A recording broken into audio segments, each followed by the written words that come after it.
Gold and silver, the monetary metals, are not mere barbarous relics, but they're essential checks and balances in the political machinery. Because we have this fiat system, it will lurch from one crisis to the next until it explodes in hyperinflation or implodes in deflationary depression. So, whether it's the repo market, whether it's COVID, like, it doesn't matter what the thing is. Yeah. It is an inherently unstable monetary system that you can't build stability on top of. Yeah. And so, part of why the founding fathers put the monetary metals into the U.S. Constitution is so that we could have a strong base to build our economy on. And we've got to have a strong base and a strong economy if we think we're going to have a strong military. Yeah.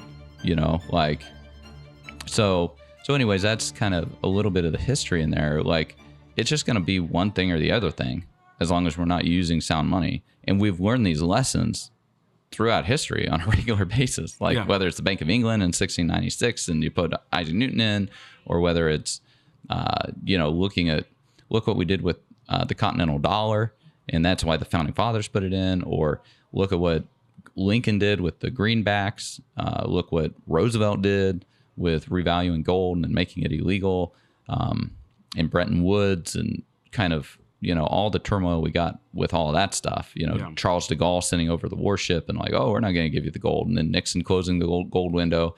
And so it's, this is all part and parcel with kind of the weakness that that a country can bring upon itself by not using sound money. Like, the sound money is what really can make a country strong. And so, it's like now we don't necessarily, the United States has the world reserve settlement currency right now. They have the dollar, so that, they get this benefit of seigniorage, and they get to basically quite a luxury. Yeah. Big luxury, surreptitiously wage war by extracting through inflation from other nations. It is pretty sweet. Yeah, it's pretty sweet. So like in terms of statecraft and Machiavelli and everything, it's like, you don't want to give that up any sooner than you have to. Right. But so if you can have that, and then you can have the next best things also. Yeah. Whether that's gold and Bitcoin, and then maybe the euro is number 4. Yeah. Like, if you have the top 3 search results, you're gonna get like 90% of the clicks, right? So we talked to a lot of Bitcoiners, especially recently with Trump and Lummis, the reserve, the stockpile. Mm-hmm. BlackRock, Fidelity, the ETFs. And a lot of Bitcoiners say, I didn't get into this to, simp for Michael Saylor or the government to be buying Bitcoin. Right. Sounds like you were a little bit different, though. Not simping, right? But comfortable with the government actually injecting this back into the system.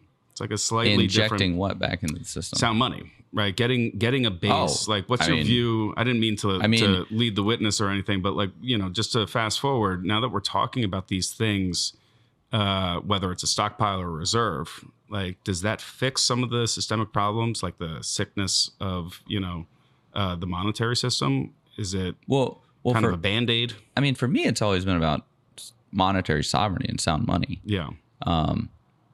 This is like the very highest things with which we are entrusted, like our politicians, there's. But we have that, right? If it started with the history of money from a legal perspective in America, I assume that's more from a government perspective, because individuals could go out and get gold, silver, hold it themselves. Well, that's how gold became the most saleable asset. Sure. Right. When you track it back.